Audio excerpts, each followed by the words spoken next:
So you could say, Michael, great. You talk about quantum leap, you talk about this future memory that we can just make this quantum leap and be perfect, that we receive all our desires from the future.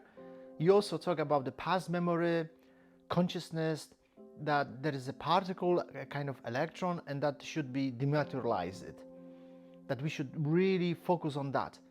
And that is great, but you know, when we talk about our life, when we talk about our life challenges, it has nothing to do with that really, because I feel really pain, I really suffer. Is there any way that we can put that down to the earth and talk about more specific things, more substantial things that we can really implement in our life? So let's talk about it. But before I'm going to say a little bit more in this part than the part number 5 and 6 with regards to that consciousness, then I would like to just remind you for a couple of minutes what I talked about in the previous video presentation, and that was that we jump from one doubt to another doubt, meaning that there is a doubt. Let's say you are sitting by the desk and you feel a desire that you would like to drink coffee. So it's a doubt, right? It's a lack. What are you going to do? You have to stand up, go move and make the coffee. This takes time, space and motion. You have to move. And this move, it's doubt. It was caused by a doubt anyway. So whether we are going to make money, you are going to make money, whether you are going to travel, there is always time, space and motion. And after you make this coffee and you drink this coffee, how do you feel? Great. Yeah, you feel great because you feel certainty that you accomplish your aim. But the certainty you can feel only for a very short period of time. And then there is another doubt. You have to make money, you have to go for a meeting, you have to move again, you see, because there is doubt, time, space and motion. So you are going for this meeting, you make this money, you feel certainty about this, and then what?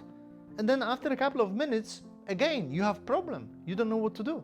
You feel doubt again. So you see, we live that way, we live from one doubt to another. By fulfilling this doubt, we feel certainty. And by feeling the certainty, we feel and we say to ourselves, everything is okay, everything is right. This is the way I want to live. Yes, but for another couple of minutes, and then there is another doubt. Instead of realize that there is a time, space and motion that can be eliminated, that we can dissect this, we can dissect this on a side, and then the cause and effect would be here. So how can we really put that into the practice? Imagine yourself, and this is what you really do every day, because you experience that every single day, and you have actually asked yourself these questions, but you haven't received the answer to that. Why, when you're in the morning, you are going to make some coffee, tea or shake or drink some water, you drink the first sip and then the second sip, and it doesn't taste the same. It doesn't. And this really pertains to any subject of your life. Let's say after the second kiss, or the second kiss doesn't taste the same. You go for a holiday, you make money, you sign a contract, it's routine. So you go for this holiday to this island and you enjoy this island. But it doesn't taste the same. Yes, you reveal new places, new spots, but it doesn't taste, it's not the same. How come? The quality of coffee is the same, the quality of water and tea, it's the same. Nothing has changed as the quality, so why doesn't taste the same? Now, first of all, imagine you experienced that coffee before, right? You experienced that place before, you experienced that pleasure before, you know what it is. Now you have this desire to have it again. So in consciousness, how it works, before you actually touch anything which is physical, it has already been used by you. It has already been used by your consciousness. Now what is left is only 1/10 of 1%. Because coffee is energy, money is energy, sex is energy, traveling the way you travel is also energy. Everything is energy, we know that. But we cannot keep this pleasure for a long period of time. And why is that? Because this pleasure has been already used. So imagine that you are going for a meeting with that person, and you enjoy this person, you enjoy this meeting, and you say, wow, it was wonderful, I want to meet with you again. And what are you going to do? You know this pleasure. You visualize this meeting, you see yourself, you know what you are going to talk about it. You want to touch this person, kiss this person, whatever. And you know what is going to happen sometimes on the next meeting? It doesn't work. It didn't work. What happened? Why? How come? You see, because it has been already used in your consciousness. And then we are so much disappointed by whatever that person, whatever the person is talking, whatever it's wearing, whatever it's representing. We are just disappointed. There is no energy. And we say, what happened? Because we had already used in our consciousness, and what we are dealing, it's just only 1/10 of 1% of that pleasure, which means that the second touch, it doesn't taste the same. This is the way how it works. This is the way how the consciousness works. Now, so how can we put that in practice? You see, the speed of light, which has been actually by Einstein found and revealed, it was actually revealed before Einstein, but Einstein put it in the structure, represents not the intelligent energy. Intelligent energy, it's everywhere. It doesn't move. Intelligent energy doesn't have lack. Imagine. Intelligent energy, God, whatever you name it, it doesn't taste anything because has lack. Lack of pain, or lack of money, lack of sex, lack of traveling, a lack of love, right? It doesn't. So it doesn't have to move. We have this lack. We have this lack, I need to go and make coffee. I need to move. I have this lack to go for a date. I have to move. I have this lack to sign an agreement, maybe sent by email, but I need still some time. I need to prepare this agreement. I need to sign, scan. It's time, space, and motion. I have this lack. So our consciousness, our memory, your consciousness, your desires, your thoughts are moving with the speed of light. That is the speed of light. That is particles. It's not a wave still. It's not the same. Why it's not the same? Because you may think that your desires, your consciousness, your memory, your emotions and thoughts, nobody knows about it, right? Are metaphysical. You cannot touch them. It's not true. They are still physical, but less physical. But they still are. They are not physical as this armchair or as an iPhone, yes, but they are still physical. How come? You may say, no, nobody see that. Nobody can touch this. I make this quantum leap because I am visualizing or whatever that is, or I'm meditating and I'm already there. But you are not. You are still whatever you are. Because you see, it's not still 100% not physical. Your desire are not the same as my desire, right? So what does this mean? If we were in one, in the consciousness when everything is one, where everything is unified, then I would understand and feel your desire, and you would feel my desire, because we would be one. But there is no such a thing, you see? Because your desire are coming from your memory, are coming from your electron, are coming from something that is not yet the wave. Also mine. Therefore, there is a separation. There is time, space, and motion. It means, in different words, that something that we think it's not tangible, it's not physical, but still is, just less physical. So what does this mean? You see, again, it means that we are addicted from a certain aspect. We are addicted, let's say, from pleasure in this world, the way we sit, the way we live, the way we travel, business class, first class, the way we, let's say, move, the way we make shopping, the way we dress. Some people may say, I am not interested in dress. Yeah, maybe not in dress, but you are interested in which house you are living, right? Or which car you drive. Nobody needs to know where you live. But just telling the way that it's not important how you dress, not to show off, it doesn't mean that it's not important for you the way you live. So you see, ego is very smart. You may not show off how you dress, but it's important how you live inside your house. It really depends on, the ego is very smart. So we are addicted from these things, physical things, and you know what we eat, but also, even more specifically, we are addicted from things that we don't see, and we don't talk about it at all with anybody. So we are addicted, let's say, from pleasure. We are addicted from, let's say, the way we visualize ourselves. We are addicted from the control, the power we have. So imagine that nobody needs to know about it.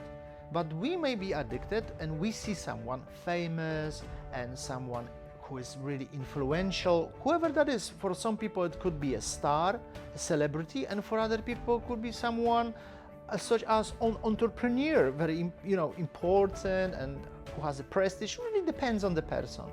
It really depends on. But we would like to feel this energy because we used to feel that. We also can have kind of addiction when we talk about other people, gossip about other people. We may say we don't gossip because we always tell the facts, the truth. Yes, but why do we say this? Why do we share that with other people? Because we look for some feedback. We look for some energy that we are going to receive from that. And as long as we are going to receive something from this, it means that I need this control. I need to have this energy which I felt before. So you see, there is energy that we are addicted here on physicality, and there is also energy that we are addicted which nobody knows about it. But again, it's addiction. And again, it's a particle. Now, the question for us should be, we should realize where we are more addicted, to which things we are more addicted, to physical things or this non-physical, let's say. We should be aware of them. Now, the way how we can do that, that's the first step, to realize how we can become like this wave, because we would love to become like this intelligent energy that can be everywhere, right? Because if we can be everywhere, there is no time, space, and motion. We can have everything. But the more we are addicted from things, the more particles we are, or the more particle we represent. And we cannot, let's say, speed it up. It's a paradox of life because we shouldn't move. So should we move or we shouldn't move? Well, I would say we should move as fast as this speed of light will disappear. I would put it in this way. And then we will become antimatter. And then we can be in all these places at the same time. So the more we are addicted from something, the less we kind of are close, or we can resemble this intelligent energy. I would put it in this way. So again, what are we supposed to do till next week, till next month, or what are we actually supposed to do for years to come? Just to see that we used to have pleasure, we used to have this pleasure of drinking coffee, of drinking tea, the way we travel, the way we speak, the way we want something, and we addicted from that. Now when I have a desire of this, maybe you are going to do business, maybe you are going to restaurant today, maybe you are going to meet with someone, maybe you are going to do something which gives you pleasure, or give you control, or give you this rush of something that gives you the pleasure. It doesn't have to be good, it doesn't have to, we are addicted from different things, nobody knows about it. I just want to let you know that the more we are addicted, and you are going to do it again and again and again because you feel this desire. The second you feel this desire, whatever you want to have, the same second this desire has been, we may say, used. You fulfill that desire in consciousness, and therefore when you go and experience whatever you are going to experience, you feel this pleasure just for a second, just for a couple of seconds, just for a minute. And you know what? Then you have to do it again and again and again. So the key to success, the key to understand the consciousness, how it works, it's imagine before you touch something today, maybe it could be an apple, maybe you are going to drive your car you enjoy so much, maybe you are going to the beach, maybe you are going to meet your parents, maybe you are going to meet someone you want to be with, maybe it's a lover. Maybe there's something that you are going to record for someone. Who knows? If you have this desire before you do this, it has already been used. It has already been used in your consciousness. Now, what is remaining, it's 1/10 of 1% that you are going to deal with. Therefore, you cannot feel this pleasure. So, the first step to speed it up, I would say, this speed of light, the first step is to realize, is to know that I have this desire is coming from my addiction, I need this, I want that, whatever that is, and stop for a second. Yes, I had this before, I felt this before, I know I'm going to do it again, I know for sure I'm not going to say I'm not going to have it, yes, but I build my consciousness. Do you see the point? I see something else, I see something that I didn't see before. Now, this is the way we rise our consciousness.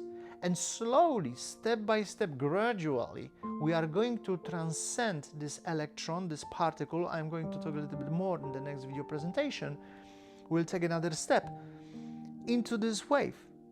Let's speed it up, slowly, slowly. This is a process. We cannot just change our life because we closed our eyes and then we just see ourselves in the future and that's it. No.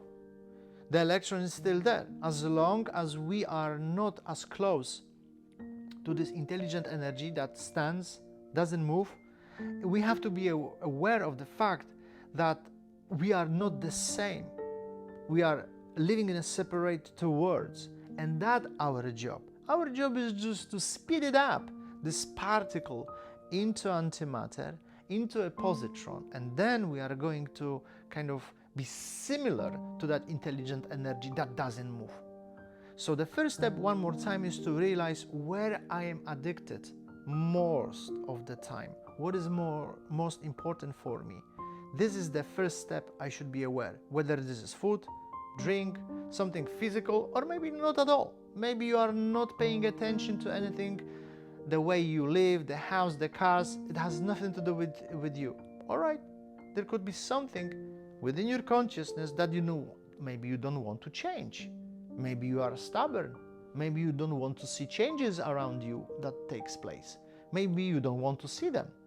Or maybe there is a different pleasure that you are waiting for and you will wait. You see, all of these things are addiction that you felt before, you desire again. And if we are not going to transcend that, then we are never going to speed it up, and then we can never be able to make this jump to the quantum leap. And this is what I'm going to talk more in the next video presentation. All the best.